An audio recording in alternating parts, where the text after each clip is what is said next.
Do you wonder if others are dealing with the same project management challenges as you? Not sure where to turn for guidance and leadership? Office hours are in session as we discuss project management and PMOs with global leaders, hearing their story and learning their secrets to success. Our goal is to empower you and help you elevate your PMO and project management career to new heights. Welcome back to Project Management Office Hours with your host, PMO Joe. Welcome, everyone, to Project Management Office Hours. We're the #1 live project management radio show in the U.S. Today, we're broadcasting to you from all over America. I'm in the suburbs of Phoenix, not in studio today, as we're trying to be safe with the COVID increases here in the Phoenix area. And our guest, who I'll be introducing in a moment, will be joining us from Texas. Before we get into the show today, a few announcements to make.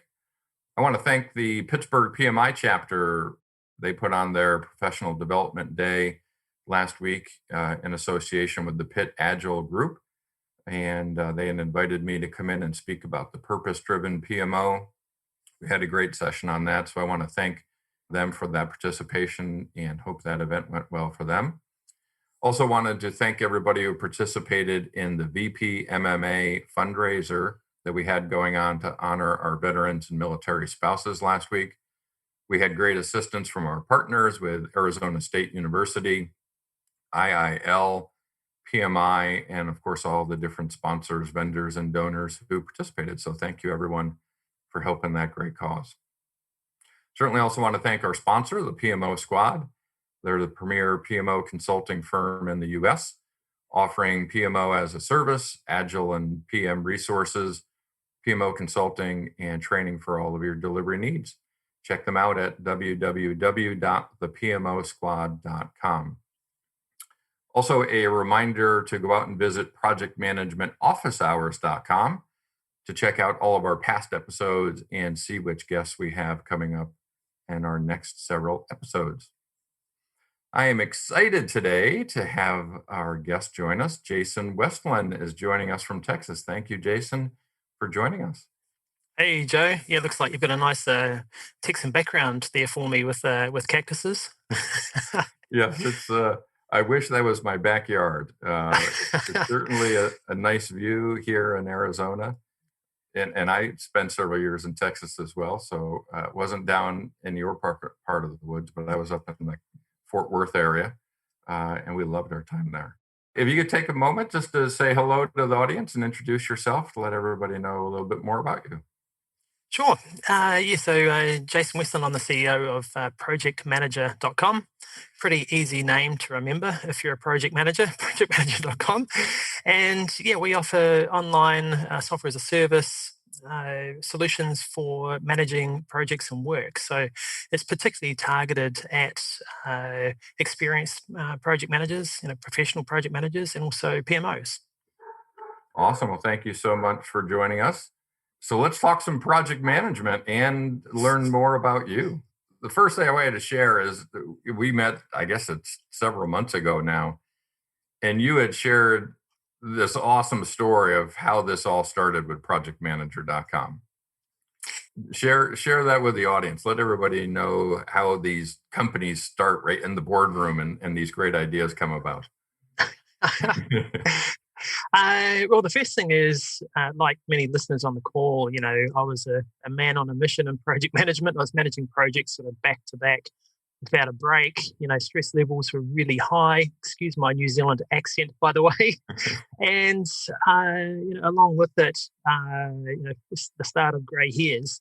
So one thing that used to always cause me stress was just knowing at a glance, is my project on time or not? Like, it's a really simple question. And, in the end, I was managing some pretty big programs of work. We had a budget for all kinds of tools.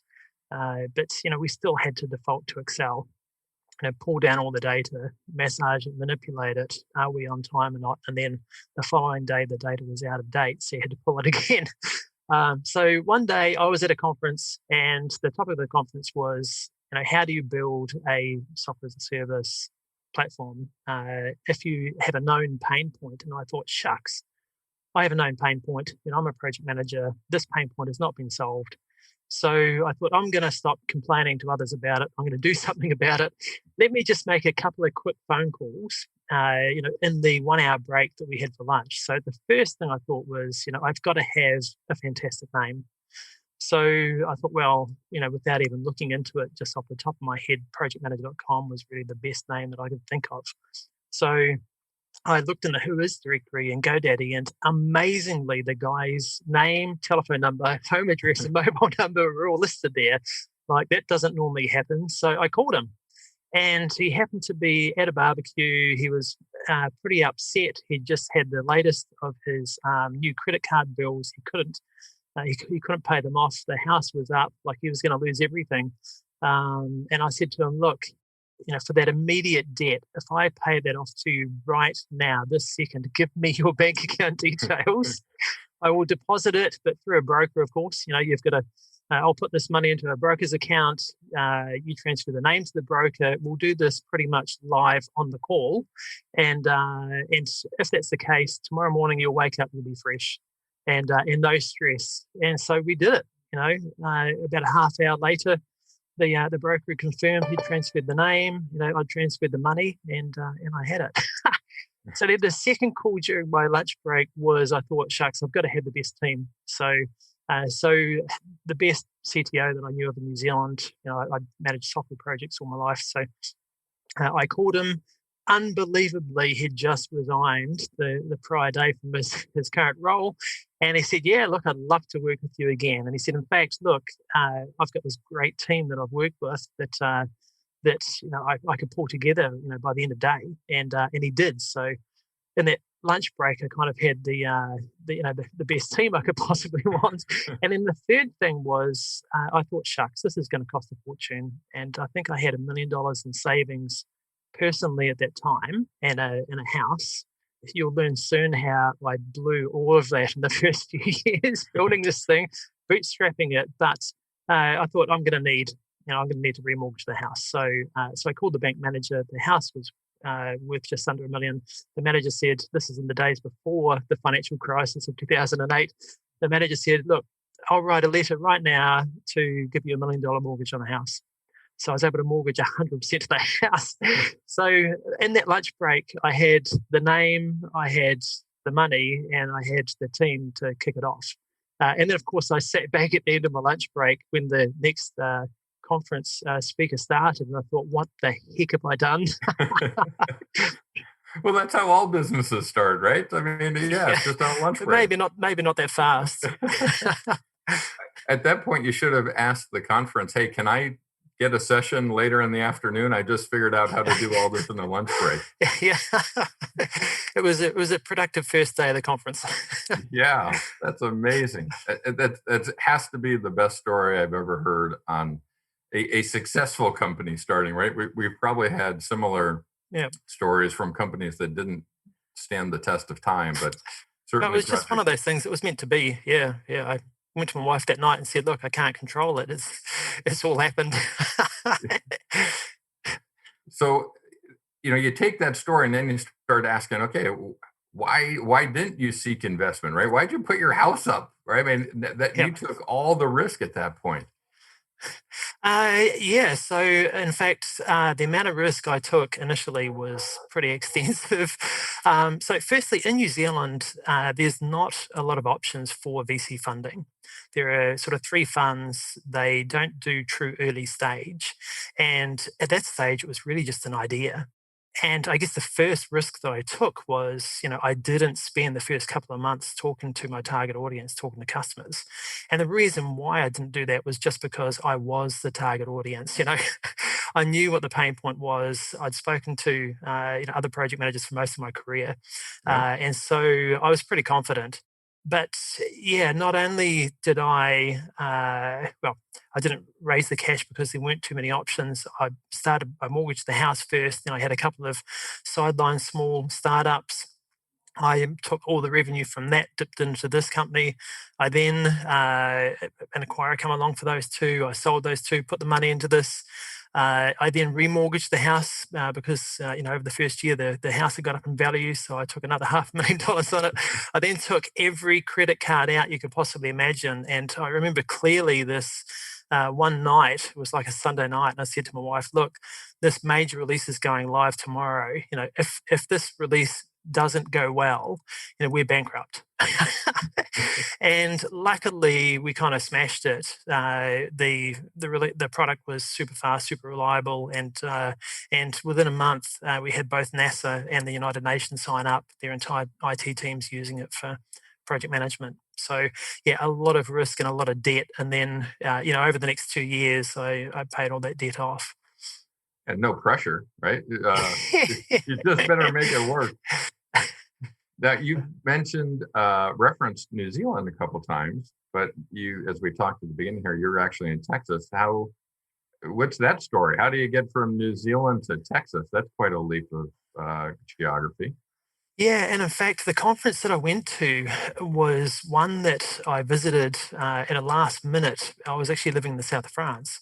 So I'd been managing projects for my career in New Zealand and in England. And then we settled in the south of France, kind of bought our dream house. And then I had this idea for the business at the conference. And I said to my wife, look, we'd have to move back to New Zealand for a couple of years to build this, and then we moved back to the south of France. But it was only me in the early years doing sales, customer success, marketing, everything other than software development.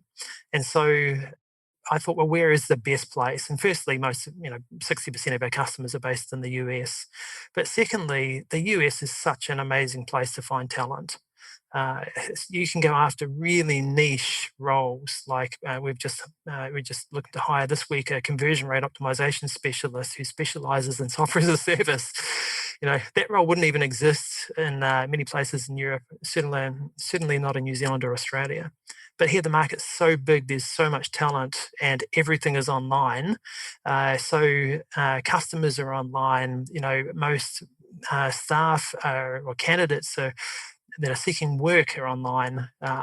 It's just the best place to hire. So we moved to the US, and Austin is a beautiful place to live. Lots of lakes and water, great weather, lovely people, and outside of that, a really good market for recruitment. That's awesome. We're certainly glad you chose to come here and brought your product with you, right? So projectmanager.com, an amazing name, probably the best name you could have outside of projectmanagement.com. And we chatted a little bit before the show. That's a separate site, of course. Do you have to deal with conflict of brand recognition because of the project management versus projectmanager.com? Yeah, in the early days we did. And when it was before that, it was it had a different domain name. But yeah, in those early days before PMI acquired the site, then some people would go to project management, or they come to projectmanager.com and go, where's my content? Or they go to projectmanagement.com and go, hey, look, where's my software? So I struck a relationship with the CEO there, and so we'd pass each other the relevant leads. But then it got acquired by PMI, and we've had no problems since. And our brand recognition now is super strong in the market, and that's because of all of the new free content that we put out. Obviously, we're in a COVID world these days, and the world has had to learn to work remote and learn to work online, right? We're doing a podcast on a Zoom call, right? Yep. Certainly is not the way we would have been doing this otherwise. Sure. How has that helped or hurt your software as a service model with projectmanager.com? Well, we have online work from home software. So that's the first thing, which does help, of course. So in our space, things are really thriving.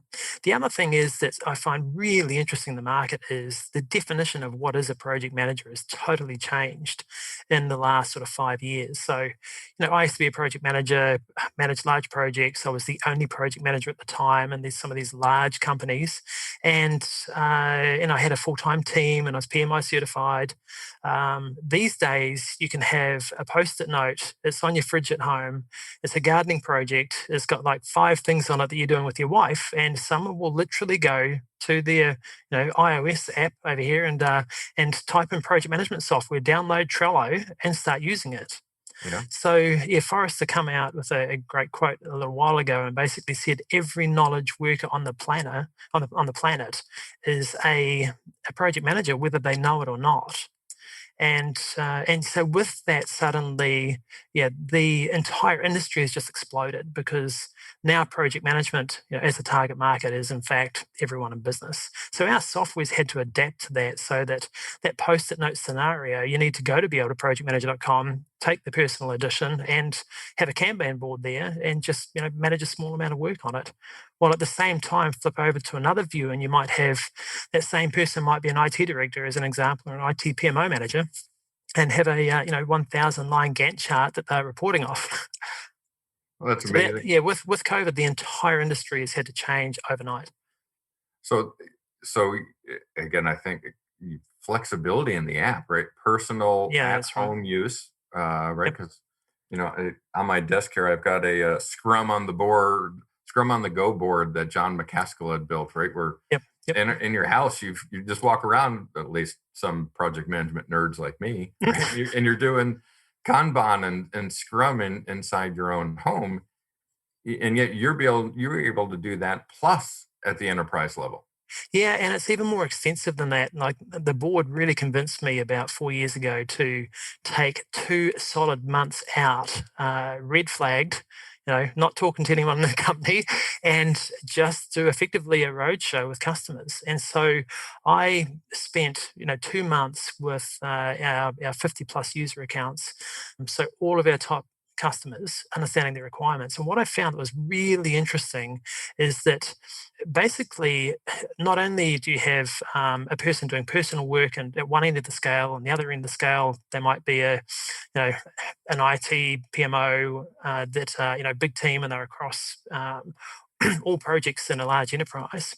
But if you take a single team between those two, say it's an IT director and they've got a team of 200, every person in that team might want to work a different way. So until recently, or until we come along, someone might like using Kanban boards, so they use Trello. Another person likes using lists, so they use Asana. Another person likes using Gantt charts, so they use projectmanager.com or Microsoft Project, and someone likes using spreadsheets, so they use Excel or Smartsheet. So my vision for the company was a simple yet powerful way to get work done, and that meant building the world's first what we call multi-view product, and that means uh, within that one team, anyone can work in a view or a way that suits them, whether it's a Gantt view, a sheet view, a list view, a board view, etc. And you've got the same project data being updated live concurrently. And that's where the entire industry is going now, but we were kind of first to market. But again, it just shows how this whole market has changed. 15, 20 years ago, people only managed projects in one way, and that was with Gantt charts. Yeah, and I think at that point, right, it was a project managed Microsoft Project World, and then like you mentioned it, right? These phones come out, and all of a sudden we can do work on our phone, right? It's not just email. That's It's right. I've Yeah. got Asana and Trello loaded on there that I'm working on, right? But I don't run projects on them. So having a tool like yours, I think, helps bring it's bringing the profession to a modern place, right? It's giving us the tools we need in a modern world. Yep. So you had mentioned earlier, it kind of escaped me for a second, but your first, did you say your first client was NASA in the United Nations? That's right. So start small, right? You don't Yeah, bring on into the big boys. But how and, did and, that and in fact, NASA called, and in those days we just had a telephone number with a voicemail service on it, and then I'd make all the calls back myself. I happen? said, "Do you realise, we've got these large teams actually using it at the moment? Like, have you not looked up our domain name?" And yeah, like at one stage, the International Space Station were using it for projects. It's really cool to be able to see all the different use cases. And Yeah. exciting as a project manager too, because seeing the wide diversity of projects around the world. So when did this start? Or we have the great origin story. When give us a time frame. When was that? 2008. So 12 years now, over a little over a decade's gone by. You land two whales right out of the boat, right, with NASA and the United Nations. What have you learned on this journey, right? Well, I've learned quite a bit in terms of how to manage a business and what to do and not do. So I guess the first thing is, what did I get wrong? What did I not do right? And uh, taking a step back, my first project was just over $2.5 million. My last program of work for British Rail was 2 billion, and so I was always, I don't know, saw myself as a big picture thinker. Now that meant that the day that I had this idea and I pulled this team together, we got these massive A0 charts or pieces of paper, sat them across this huge table, and then I just laid out all the features I wanted to build. And I almost got, I knew the PMBOK off by heart. So I just went change management, risk management, issue management, project planning, communications. And I specced out what was effectively an enterprise, level product. And so the first failure really was that we just then went and built it.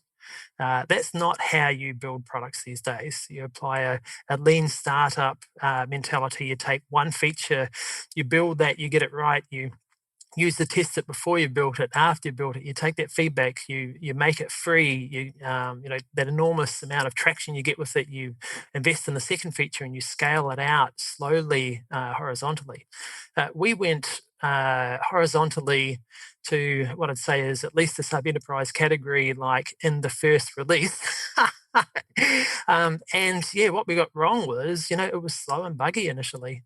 It was what we were trying to do was tough. Microsoft Project even weren't online at that stage, and we were Yeah. building the world's first online Gantt chart. And the first thing we had was a customer come in. They had a project plan that was 1,000 tasks long, and they clicked and all linked.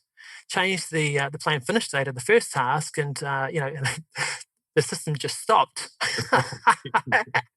So then we realized, shucks, we've gone too wide. We need to re-architect, and so we did that. But the one thing that I did get, well, obviously we rebuilt it super fast, and it was that. And I said, look, we're going to have a zero tolerance policy for bugs, and that was that night that I said to my wife, either we're bankrupt or this is going to go well. But the thing that we did get right was the feature set, and that's simply because I was an ex-project manager and knew what was needed. And so now when you're talking evolution and new features, right? You mentioned the different views that you have. Do you have, obviously it's not you anymore, the team that's working on that, you designed it because you were a project manager. Yeah, that's right. So how do you come up with these designs? You mentioned the roadshow with your customers, but how about internally on your team? Or do you still have PMs that have kind of Yep. evolved into designers now, or product managers maybe? Yeah, giving up the product was the single hardest thing that I had to do really as a CEO. Like, it's one thing to give up finance and talk debits and credits, and another thing to give up sort of customer success and even marketing. But yeah, giving up the day-to-day control of the product, I struggled with for a little period of time. But of course, the company's much larger now, and my first hire was a product manager and then a senior product manager, and then now we've got a VP of product, and we've also got people that cover the UX design and take customer feedback and apply that all into a learning cycle and a professional product development life cycle. So yeah, we have a full team in place now that set this strategy, and I still maintain the vision, but manage all of the day to day. And it's primarily customer fed. Like, we do not release a feature unless it's had really serious customer feedback, or it's been driven heavily by customers. And how, so again, I sit back as a former PMO director, and now obviously running the PMO squad as a consultant, helping clients out there. And when we interact with clients, they always talk software, of course, and you hear kind of the big boys of plan view and clarity, maybe change point or right comes into that mix. Sure. How does how do you fit into that mix, right, with those Sure. competitors? Are you serving that same market, or are you going after a different market? Where Sure. does projectmanager.com come into play? Yeah, well, two things. Firstly, you might have noticed that Workfront and PlanView are both acquired this week Yeah. in the last week for 1.5 billion each. Yep. So pretty big successes in the market. But that just goes to show that the demand for enterprise software is extensive at the moment. But to be selling at that level, like they're selling a minimum ACV or average contract value of 100,000, and they're going for $1 million licenses. So they're really selling to nuclear power plants and these top end big teams. And then you have sort of Reich and Asana, who primarily they've got a freemium based model, and if you're looking for a cheap, lightweight app that is fully portable to your phone, and that kind of I don't want to belittle them too much, but that post-it note scenario, then in that case, they're great products for that. We're kind of in this sub-enterprise space. So say you're a PMO, you've got 200 people that you're overseeing, whether that's direct reports or not, right? Or you're an IT director as an example. You're in a decent department. In that case, what you really want is something that has some of those enterprise features like workload management, resource management, reporting and dashboards, but you probably don't want to have to go through a 6-month sales cycle to get it. Right. So we have a self-service business model. So we have those enterprise capable features with self-service. So you can literally just go to the site, get a free trial. So it's working, right? How has your company grown? Right, we get the story. Yeah. The house is up. This better work or else we're going bankrupt. Here we are a decade plus later. You're still in business, so it's working. How's the company doing over that period of time? We've gone well. Like, this year hasn't closed out yet, but last year we grew revenue by 51%. So, we're in the Texas sort of top 500, Austin top 500, Inc.com, award categories. So yeah, the business has gone really well. So take a kind of slight little turn on that again. As a consultant that's out there talking to customers, we get feedback and they need help with resource management or they need help with portfolio management. We work with them on the process side of that. Yep. What do you see from a software provider that PMOs are struggling with or asking for help with, asking for technology to help them solve the business process problem? Yeah, it's really visibility is the number one thing that we're seeing. And as a PMO director, like I've managed large PMOs in the past. You've got supportive and controlling and a whole different variety of types of PMOs. But the number one thing that a PMO is responsible for is communication within the organization. Up market, up to the executive to be able to help set strategy and provide feedback on current initiatives. And they have to have live, real-time visibility of everything that's going on. So that's where we built this kind of unique infrastructure. So my whole theory was team members are updating the status of tasks. As that is happening, the project plans are being updated live real time for the project manager. They don't have to do these, stand-ups going, Bob, what's the status of this task? And then dashboards are being updated automatically real time. And then you can see at a glance, am I on time or not? So for PMOs, that visibility, communication, reporting, I think is the most important thing. Yeah, and we get that same feedback, right? It's my executive wants to know something, and I have to tell him I'll let you know tomorrow after I go run my overnight reports, right? We're it's 2020, right? We can't be. We have Yeah. to real time like that. That's right. Even Amazon can deliver within 24 hours. That's right. So you said what you did. You gave us some examples of what did wrong. How about what again, looking hindsight now, right? What did you do right? Obviously, you should be very proud of the company that you've built and the product that you have serving the market. You had to have done a lot of things right along the way to get there. What are some of those really good lessons learned to share? I think the one thing that we did right from the start was the fact that we were bootstrapped. I had no budget at all for marketing, sales, customer success. It was just me, 7 developers in New Zealand, tester, etc. initially. And we were just blowing money like crazy simply because it's all highly efficient. It's going straight into the building of the product. But, but I needed to be able to market the site. Like having the domain is one thing, spending a couple of grand and getting a website up and running is another. But how do you promote it? And even now, Workfront and others are paying over $100 a click for Smartsheet, Rike, etc. Yeah. And Google AdWords. So in those days, it would have been sort of $15 to $20 a click. So I just couldn't afford it. So I thought, well, what can I offer that's our strength? And for me, I've got quite a bit of project management experience, and I thought, shucks, I'm just going to offer that to the market and see what happens. The pay it forward model. Yeah. So the first thing I did was I wrote a newsletter, and then I created a whole bunch of templates and put those up on the website for free.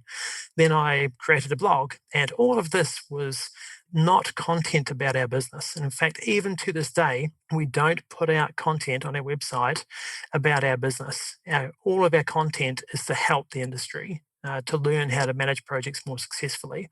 So if you go to our blog, it's really just about how to manage projects better, not about, hey, we achieved this week.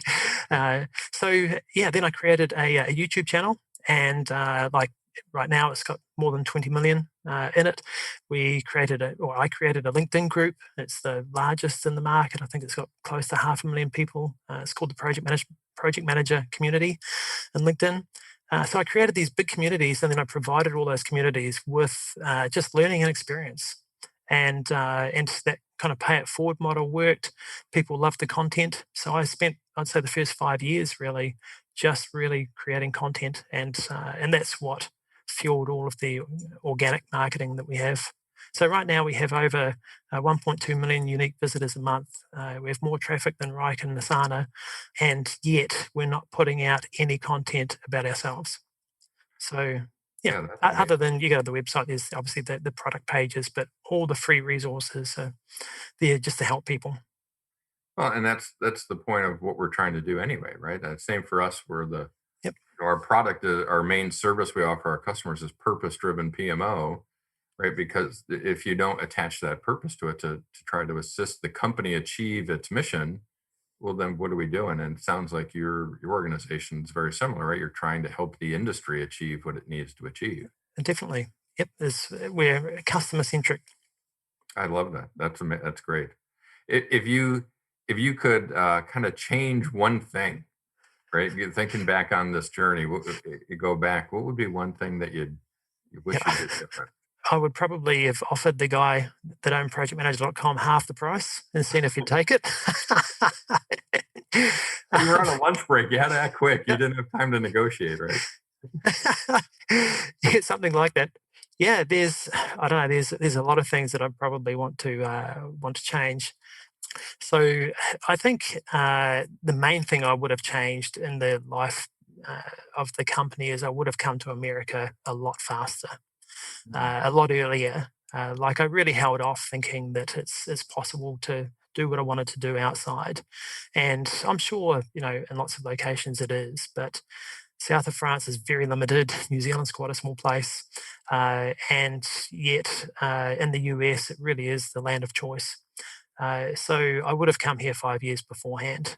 And we would have scaled in those early years much faster because I would have been able to find the verticalized talent that I needed. And so 12 years, how long was it before you came to the States? I've been here for 6. 6. Okay. So yeah, I would have come here after the first 2 years. Yeah. Okay. What's good though is you've got the success even in spite of that. I mean, that's what counts. The story you tell us, the origin story, you're at a conference on how to start a software as a service business. You've now started one. I imagine you could host your own conference about this now. What are, people listening? We have a diverse audience, right? Project managers, PMO leaders, consultants, contractors, vendors that build software like you have. What would be some of the keys to success that you would share to start a SaaS business model? I think the uh, the first thing is that lots of people have great ideas, and uh, I had what happened to be a great idea. And I happened to have that unique experience, which meant that I was the exact target market. And it's not often that that happens.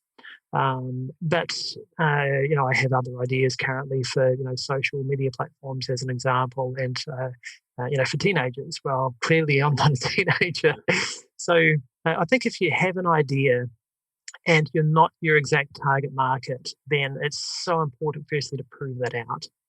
So, spend a good couple of months speaking to as many customers in that target market, asking all the relevant questions. Would you want to pay for this? How much would you want to pay? What would be the unique value prop to you? Think about how you'd upsell, cross-sell, but how you'd really add benefit to that customer before you invest anything, really, even a lot of time in that idea. The second thing that I think that's kind of a key to success is I would plan my finances early. So going from idea to execution, in fact, my methodology in all of business is strategy, test, execute. So test before you execute your idea. But I think if you plan your finances, the first couple of years of the start of any business, you'll just save an awful lot of stress. So work out how much money you need to get the idea off the ground, how many people you need, what marketing budget and all the rest, then try and trim it back, get it to a point where you think this is really the minimum viable product that I can produce, and then make sure you've got the funds. In my case, I just invested my life savings, I mortgaged the house, I've got every credit card. Like, I probably couldn't have taken a higher risk if I had gone to the casino and just invested everything on black. So I think that's the second thing is if I had planned my finances out, I would have realized the cash burn it took to get the product out the door. And then I would have probably cut back that product, substantially in the early days. The third thing I think that is most critical when you're starting a business is your first 3 hires, I think, are the most critical that you make in the entire life of the company. So in my case, I happened to get that right. The first hire was someone I worked with for a long time. The next 2 hires were other people that I had worked with a long time. They were super senior guys that could scale to $100 million plus revenue company. And so I had that kind of foresight of the caliber of talent that I needed. So I think that's really important up front.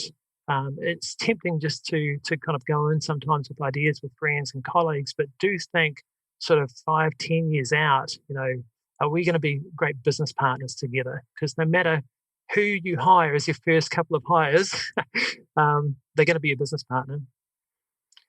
I think that I've got a couple of others to throw at you if that helps. Well, one that resonated with me. One of my favorite shows, just when I don't want to think about it, right? Just entertainment purposes, is a show called Gold Rush. Mm-hmm. And Yep. they're just gold miners, right? And they just tape them. It's just Yep. a show to watch, but it's fun to see what they go through. And they drill holes before they decide to go mine the ground. Yeah, exactly. Right. And I think that you said strategy, test, execute. You essentially, right, in the gold rush mindset, you drill holes before you go dig the ground up, right? That's right. And before you drill the hole, you've got to have a strategy. You've got to do your market research, work out where is the potential for, ore in the ground. There's only so many holes you can dig in a day. So you've got to be pretty careful about it. And it's expensive if you dig a hole and there's nothing there. That's right. Right. Yep. And as somebody, again, I'm a business owner as well, right? We're not quite as long as you, but we're almost 8 years in. So Yep. I've learned a lot of lessons along the way too, right? And I didn't have that same mindset when we started of that strategy, test, and execute. I've learned that along the way. And I think for new people starting a business, it's always, wow, I have this great idea. Well, does anybody else think it's a great idea? Yep. Right? It might not, right? So that test component really is important before you make that large investment. Well, especially in the early days, but and if you're like one of our competitors and you take on 50 mil, you really don't need to test. You can just Sure. throw it at the wall and see what sticks. Right. But early days, and if you're bootstrapping it, you've only got so many hours in a day. You've got to be very specific with what you work on. And even as a project manager, I've got a very strict regime. I get up first thing in the morning, I plan my day. Not just the week or the month ahead, and I look at which meetings can I cull today, which can I rearrange, which can I delegate, and then I structure my day and I think, how can I best add value to the role that I'm doing? Uh, and then at the end of the day, I recap, and this is kind of the stoic approach, and you think, what did I get right today? How can I improve, what I did today? And I think the other thing you touched on, you mentioned bootstrapping the company, right? You learn cash flow early Yeah, on when it's yeah, that's your right. cash, right? Uh, and it's not just how much cash, it's how you utilize it. Yeah. That I think is important for people to understand. Yeah, and in fact, one of the things that I got wrong was I never paid myself for the first maybe 7 or 8 years. And I remember the company was going really well and we were just reinvesting. And one of my staff come into the office and he said, Jason, this week I want you to pay yourself $10,000. I said, oh my gosh, that's like, whatever it is, a fifth of a staff member. Yeah. I could, 5 of those I could hire someone. He said, no, I don't think you're appreciating the true value of money. You've invested everything, which is great. Now you've had it paid back. Take it out. So I took it out and I thought, shucks, 10 grand in New Zealand, you could buy a nice car with that. I went to the bank. He forced me to bring the cash back to the office, and we had the cash sitting there, and we looked at it and went, this is a lot of money. Straight after that, we trimmed back, most of our marketing spend. um, so that was a bit of a life-changing moment. I bet it was, but all business owners go through that, right? It's that struggle of how to um, own your business, delegate the roles and responsibilities within it, and then also the finances within it as well. Yep. Um, Obviously, you've grown a really successful company, and you guys are doing awesome, and the future is bright. I can't imagine, although you started it by yourself, you must have help with this now. Is there a board of directors? Is there a leadership team? How has that helped you as well? Yeah, we've got two board members in addition to myself. So there's Guy Haddleton. Guy founded a company called Datum, and they were sold to Cognos for a large amount. He then founded Anaplan, which has currently got a multi-billion-dollar valuation on the stock exchange. And then we've got Herb Hunt. So Herb was CEO of IBM, CTO of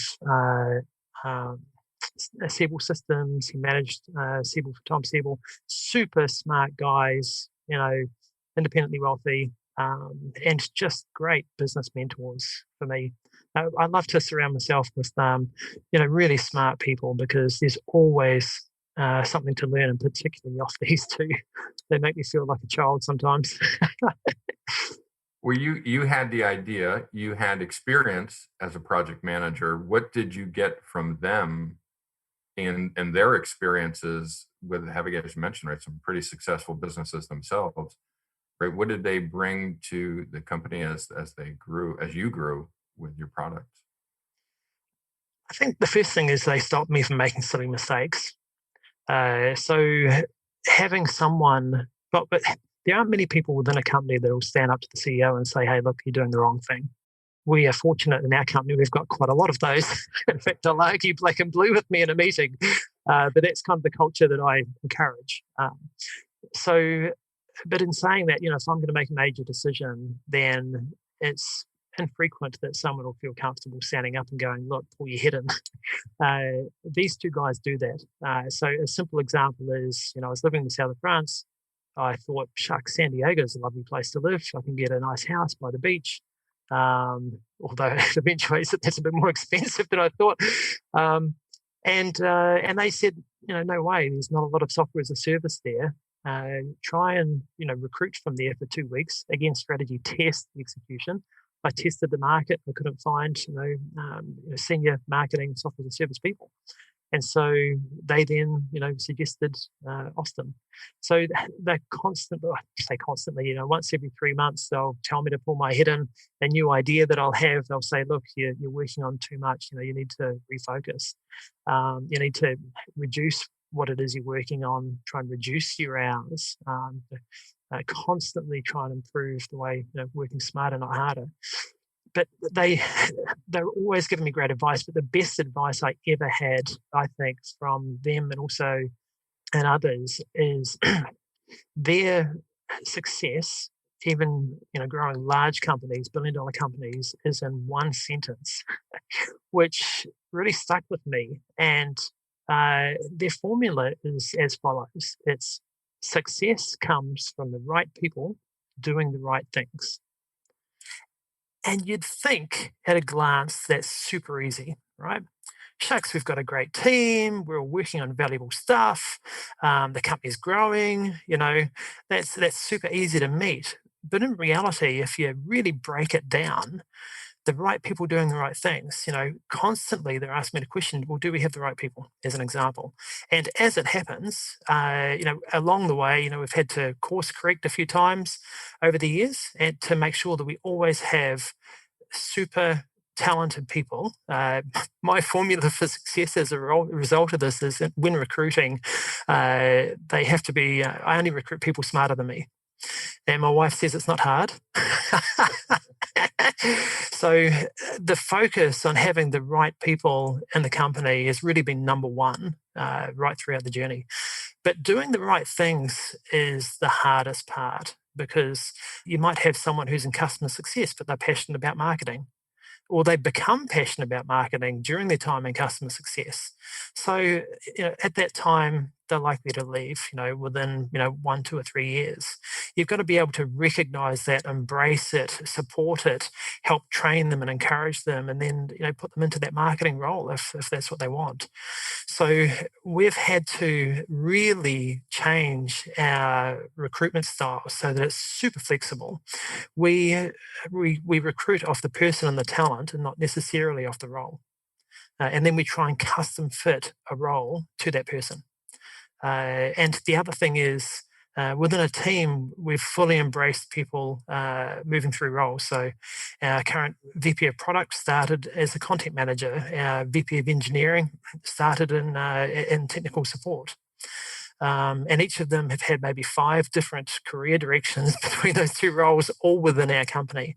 But I think it's really important, if you're a leader, really in any space, to embrace the wants and needs and also the talents of the people that work for you, to try and make their role a dream. Yeah, I wish I could give you a high five in person right now. Do a virtual high five on that, right? Is within our purpose-driven PMO, it's all built on empowering people to deliver results, right? Yep. It doesn't matter our process, it doesn't matter our product. If we don't have the people there at the core of that, we're never going to be able to deliver. That's we're singing the same song when you tell that story. Yeah, that's right. And kind of back to the board's advice. Anytime I say, look, we've got this area is not growing as fast, or we've got a challenge here, or we need to pivot here, the first question they have is, which team do you have, and are they working on the right things? And so more often than not, it's a process thing or a training thing, and we just need to, or a prioritization thing. Some people have got way too much work on, so they're not working on the right things at the right time. And the minute that we try and solve it with that, the answer to that question, then we're back on track again. Yeah, and again, I'll go back to purpose-driven PMO, right? We rebranded PMO because as an industry, we can't even agree what PMO means. Yeah. Purpose, measure, optimize, right? And that optimization, it sounds, is basically what your board asks when they did it. Do you have the right team working on the right things right now? Have you optimized? Because tomorrow will be different than today. Yep. And again, all of this is adding up. It seems like you've gotten great advice and counsel from your board. When did they come into play, right? So a 12-year journey, and it took several years before you came to the States. And so where did they fit into that equation? Yeah, 2014, I was in New Zealand just on vacation. The market was crazy hot for IPOs. It was at that time just me doing everything marketing, customer success, etc., and my product and development team. And so lots of people said, well, you should IPO. And I started the process. The market got really excited about it because we didn't have much software as a service offerings in New Zealand. And, I wasn't up to it. I didn't have a CFO. I didn't have the processes in place, the financial due diligence required. Right. But along the way, when you IPO, you have to have a top notch board of directors. And I was very fortunate for both these guys to join me initially for that kind of IPO or large funding raise opportunity. But then, we backed out and decided to continue with the bootstrapping model, and I've stayed on. But yeah, I can't encourage everyone on the call enough to surround yourself with advisors.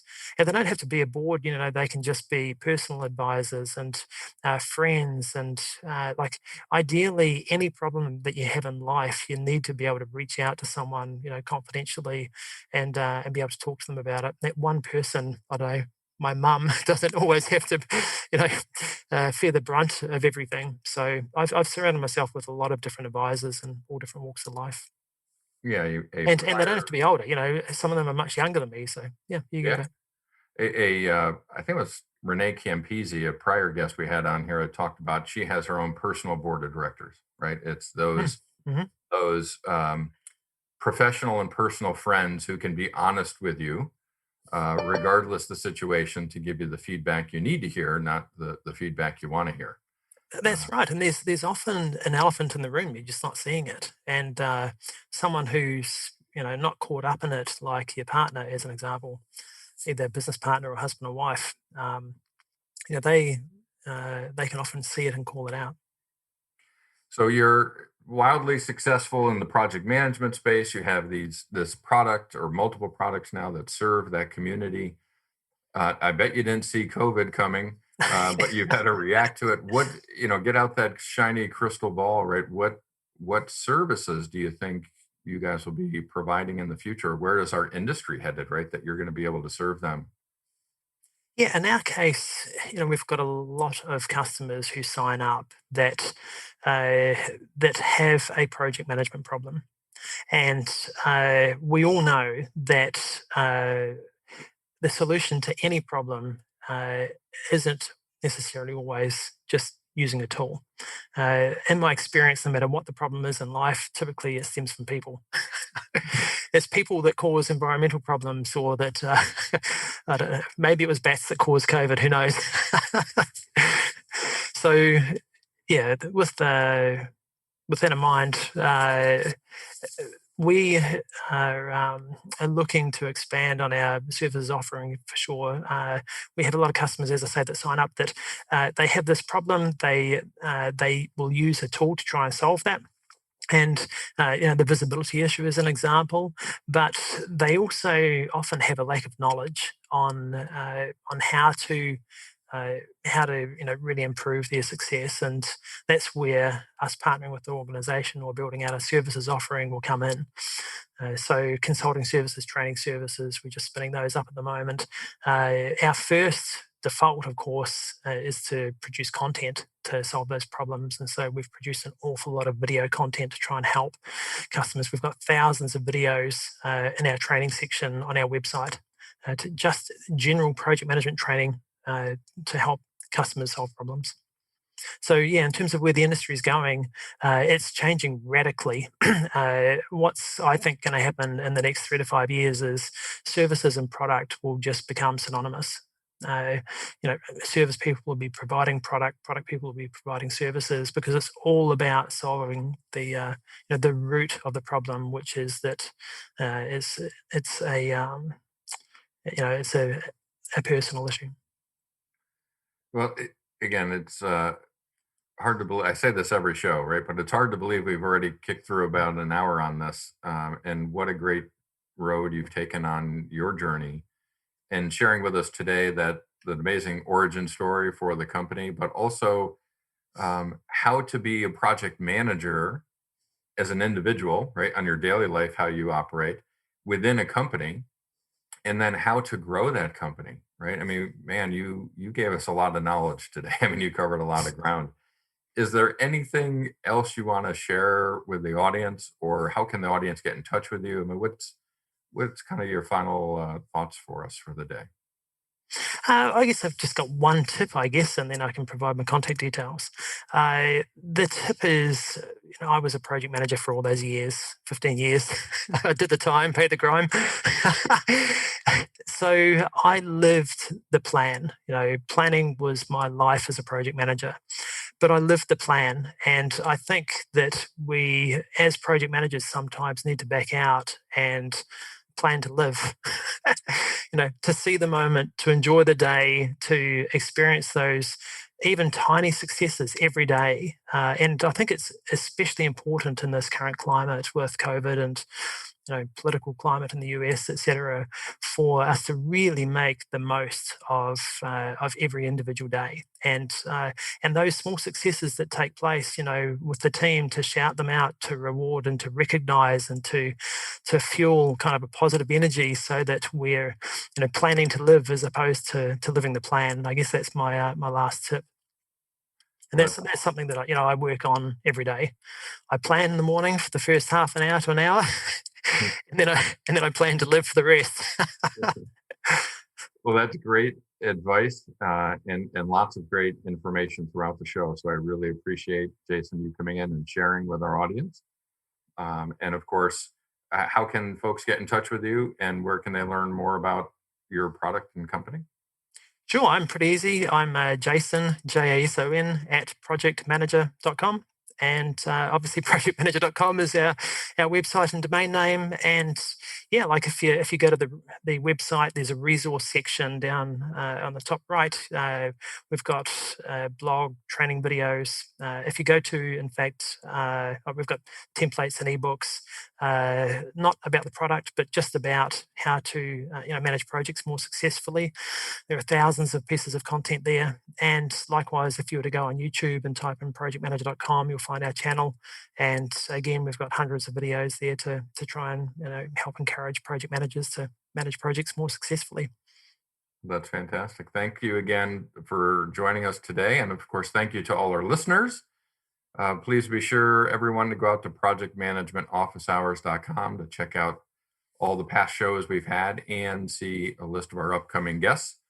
Next, we have Cornelius Fichtner, who will be joining us in December. Kieran Bondale will be joining us to wrap up the year out of Canada. And then really excited for our first show next year, we're going to have Billy Mwape from Africa. That's our first guest joining us from Africa. And Billy will be joining us live from Zambia. Also, a reminder to everybody that these shows are recorded. So please subscribe to Project Management Office Hours. The podcast is available on Apple Podcast, iHeartRadio, Spotify, Spreaker, you name it. Every podcast platform we're out there. And thank you to our sponsors, the PMO Squad. Visit thepmosquad.com to learn about the purpose-driven PMO and all of their project management services. That's it for now. Office hours are closed. Until next time, I'm PMO Joe, and you've been listening to Project Management Office Hours. Thanks for listening to another episode of Project Management Office Hours with PMO Joe. You're not alone in your project management journey. We're here to help you achieve your goals. Subscribe to Project Management Office Hours on your favorite podcast platform to catch all of our episodes and hear industry leaders share their story and secrets to success.